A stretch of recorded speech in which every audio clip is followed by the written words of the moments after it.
नमस्कार दोस्तों, मैं आपका दोस्त तिलक अग्रवाल स्वागत करता हूं अपने चैनल पर। आज जो हमारा विषय है वो है इनपुट आउटपुट। जैसा कि हम पिछली वीडियो में जीएसटी क्या है, जीएसटी रजिस्ट्रेशन की लिमिट्स क्या है, किन व्यक्तियों को जीएसटी नंबर लेना चाहिए, जीएसटी के अंतर्गत कौन कौन सी रेट्स आते हैं, कितने टाइप के जीएसटी हो सकते हैं, इन सभी विषयों में अपन बात कर चुके हैं। तो अगर आपको जीएसटी के बारे में समझना है तो ये सारी वीडियो आपको स्टेप बाय स्टेप देखनी होंगी। आज हम विषय पर बात करेंगे जिसका नाम है इनपुट आउटपुट। कि आपने काफ़ी बार देखा होगा जो जीएसटी में व्यक्ति रजिस्टर्ड होता है वह बात करता है इन दो शब्दों के बारे में, इनपुट और आउटपुट। तो ये इनपुट आउटपुट क्या होते हैं, क्या इनका जीएसटी में रोल होता है, आज इस विषय को अपन क्लियर करेंगे। तो सबसे पहले अपन बात करते हैं इनपुट के विषय में कि इनपुट क्या होता है। मान लीजिए ये एक रजिस्टर्ड दुकान है जीएसटी के अंतर्गत, ये एक दूसरी रजिस्टर्ड दुकान है जीएसटी के अंतर्गत। जो पहली वाली रजिस्टर्ड दुकान है ये एक होलसेलर है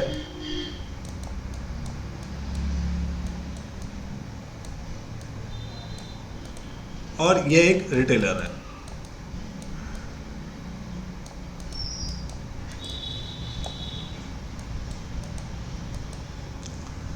तो आपको ये तो पता ही है कि एक रिटेलर एक होलसेलर से माल परचेज करता है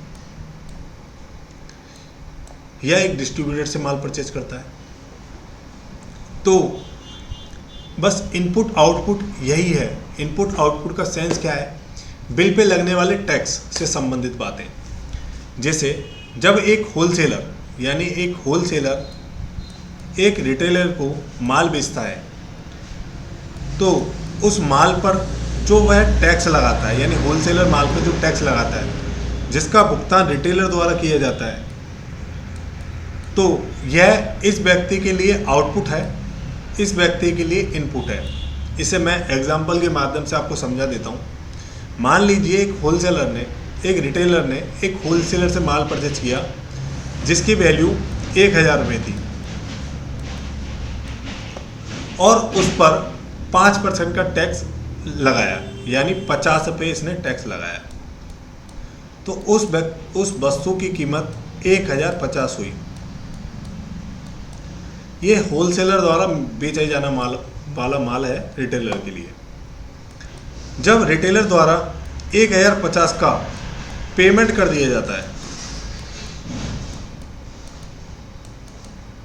रिटेलर द्वारा 1050 का पेमेंट कर दिया जाता है, तो होलसेलर उस माल को साथ ही उसके बिल को रिटेलर को दे देता है। चूँकि यह होलसेलर भी जीएसटी में रजिस्टर्ड है और ये रिटेलर भी जीएसटी में रजिस्टर्ड है, तो साथ दोनों अपने बुक्स को मेंटेन करके चलते हैं। अब ये रिटेलर क्या करता है कि अपने जो सीए है उसको अपने महीने के अंतर्गत हुए सारे बिलों का लेन देन दे देता है, यानी उस चार्टेड को ये बता देता है कि मैंने इस व्यापारी से 1050 का माल खरीदा, उसके अगेंस्ट में मैंने इसको 1050 का पेमेंट दे दिया है। ठीक है, चूँकि यह जीएसटी में रजिस्टर्ड था तो यह सीए चार्टेड क्या करता है, इस 50 रुपये के टैक्स को जो रिटेलर ने होलसेलर को पेड किया है रिटेलर के जीएसटी पोर्टल पर ले लेता है। यानी यहाँ ये रिटेलर का जीएसटी पोर्टल है, इसको ये वापस मांग लेता है। जब रिटेलर द्वारा इसकी मांग की जाती है तो इसको बोलते हैं इनपुट।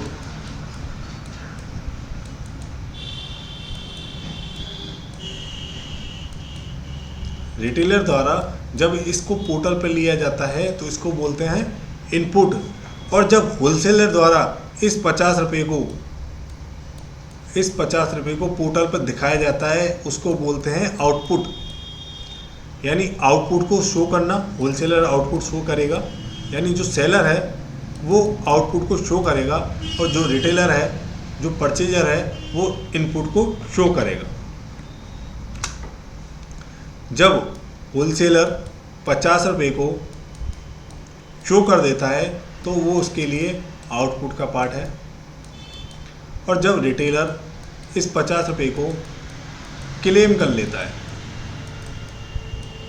तो यह उसके लिए इनपुट का पार्ट है। आई होप आपको दोनों शब्द समझ में आ गए होंगे। जो दिखाएगा, जो सेल करेगा, यानी जो सेलर होगा, उसके लिए हमेशा 50 रुपये आउटपुट कहलाएंगे, और जो बायर होगा यानी परचेजर होगा, उसके लिए ये 50 रुपये इनपुट कहलाएंगे। तो मेरा तात्पर्य आपको इनपुट आउटपुट शब्दों को समझाना था।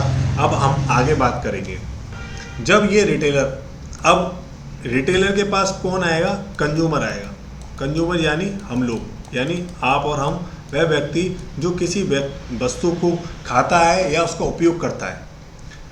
चूँकि एक कंज्यूमर कभी भी जीएसटी में रजिस्टर्ड नहीं होता है, यानी मैं आज आप अपनी दुकान से, आप अपने रिटेल की दुकान से सामान परचेज करने के लिए लेने जाते हो, तो क्या आप जीएसटी नंबर लेके बैठे हो? नहीं।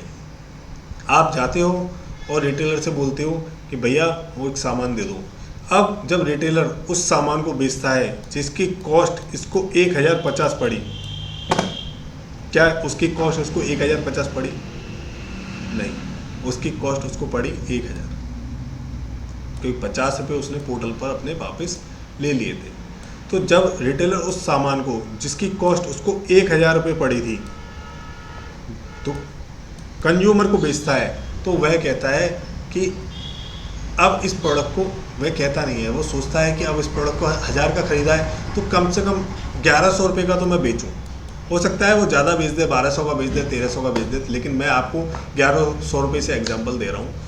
तो जब वह इस प्रोडक्ट की कीमत अपने दिमाग में ये लगाता है कि मैं इसको 1100 का बेचूं, अब चूँकि टैक्स में जीएसटी के अंतर्गत ये भी रजिस्टर्ड है, तो टैक्स की एप्लीकेबिलिटी इसको भी लगती है, तो ये भी उस प्रोडक्ट पर टैक्स लगाएगा जिस प्रोडक्ट पर होलसेलर ने टैक्स लगाया था। तो होलसेलर ने उस पर 5% टैक्स लगाया था, 1000 पे 5% 50 रुपये। तो रिटेलर द्वारा भी उस प्रोडक्ट पे 5% टैक्स लगाया जाता है। तो यह इसकी 5% की कीमत हो गई 55 रुपये। तो यह व्यक्ति को 1155 रुपये का इस प्रोडक्ट को बेच देता है। अब आप मुझे एक बात बताइए, क्या कंज्यूमर यानी वह आम व्यक्ति जो उस वस्तु का उपयोग कर रहा है, उस विशेष वस्तु का उपयोग कर रहा है, क्या वह जीएसटी में रजिस्टर्ड है? नहीं, वह जीएसटी में रजिस्टर्ड नहीं है। क्या वह 55 रुपये अपने क्लेम करेगा? जब वो रजिस्टर्ड ही नहीं है तो उसका कोई पोर्टल ही नहीं है, और जब पोर्टल ही नहीं है तो वो उस 55 रुपये को क्लेम नहीं करेगा। तो यह कंज्यूमर 1155 रुपये का इसको क्या कर देगा? पेमेंट कर देगा। 1155 रुपये का इसको क्या कर देगा? पेमेंट कर देगा। अब सोचने वाली बात यह है कि इसके पास 50 रुपये तो ये आ गए वापस, और 55 रुपये का टैक्स इसने कंज्यूमर से ले लिया, तो इसको तो मुनाफा ही मुनाफा हुआ कि इसने 50 रुपये का टैक्स यहाँ ले लिया, लेकिन और 55 रुपये का टैक्स इसने इससे ले लिया। तो आप सोचिए कि जो 50 रुपये का टैक्स का पेमेंट है, इसने पोर्टल पे 50 रुपये जरूर लिए, लेकिन इसका पेमेंट ये होलसेलर को करके आ गया था, यानी ये उसने पेड कर दिए, ये इसने पेड कर दिए जिसका इसने क्लेम उठा लिया। ठीक है, ये इसने कंज्यूमर से लिए हैं जो कि इसने आउटपुट के रूप में शो करें।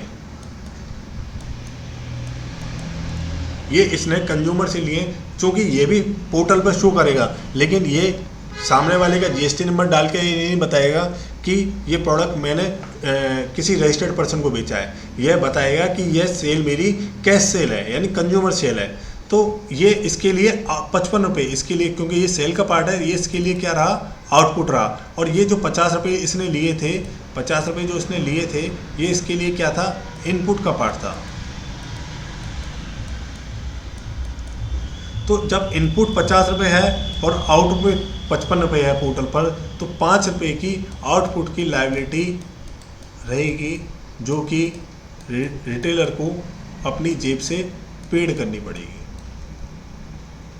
रिटेलर को पेड करनी पड़ेगी। हालांकि ये पैसा इसकी जेब से नहीं गया है, क्योंकि इसने 55 रुपये कंज्यूमर से लिए, यानी उस ग्राहक से लिए जिसको इसने माल बेचा है। तो ग्राहक द्वारा कितने का टैक्स चुकाया गया, 5 रुपये का टैक्स चुकाया गया। किसके माध्यम से चुकाया गया, वो रिटेलर के पोर्टल के माध्यम से चुकाया गया है। इस प्रकार कहा जाता है कि जब भी एक दुकानदार दूसरे दुकानदार को या एक दुकानदार किसी ग्राहक को माल बेचता है, यानी बेचते समय बिलिंग करता है, जो उस पर टैक्स लगाता है, उसको आउटपुट कहा जाता है। और जब एक दुकानदार दूसरे दुकानदार को, रजिस्टर्ड दुकानदार को माल सेल करता है, यानी दोनों की कैटेगरी एक ही है, यानी दोनों दुकानदार रजिस्टर्ड हैं, तो जब वो उस टैक्स लगाकर किसी बिल में माल को सेल करता है, तो खरीदार द्वारा लिए जाने वाला एक्सेस, यानी जो पेड किया गया टैक्स, लिए जाने वाला पेड किया गया टैक्स क्या कहलाता है, इनपुट कहलाता है। यानी होलसेलर द्वारा बिल पर 50 रुपये का टैक्स लगाया गया, जिसको रिटेलर द्वारा अपने पोर्टल पर क्लेम कर लिया गया। ये इसके लिए इनपुट का पार्ट है, ये इसके लिए आउटपुट का पार्ट है। ऐसे ही इसके द्वारा जब कंज्यूमर को माल बेचा गया, तो उस पर 55 रुपये का टैक्स लगाया गया, ये इसके लिए आउटपुट का पार्ट है। तो यहाँ गवर्नमेंट को कितना पैसा पहुँचा, 5 रुपये का टैक्स पहुँचा। किसके माध्यम से पहुँचा, रिटेलर के माध्यम से पहुँचा। और किसने पेड किया, ये कंज्यूमर ने पेड किया। इस प्रकार आप इस एग्जाम्पल के माध्यम से, इस उदाहरण के माध्यम से समझ पा रहे होंगे कि इनपुट और आउटपुट क्या होता है। तो मैं आशा करता हूँ आपको मेरा ये वीडियो समझ आया होगा। हो सकता है ये एक मुद्दा जो है, इनपुट आउटपुट जो का मुद्दा है, वो थोड़ा सा डिफ़िकल्ट है, इसलिए इसको आप दोबारा देखें, इस वीडियो को आप दोबारा देखें, जिससे आपकी कॉन्सेप्ट क्लियर हो। तो मैं आशा करता हूँ आपको मेरा वीडियो पसंद आया हो, तो आप मेरे वीडियो को लाइक कीजिए, सब्सक्राइब कीजिए और बेल आइकन को प्रेस कीजिए, जिससे कि मैं आपके जीएसटी के सारे कंसेप्ट्स को क्लियर कर दूं।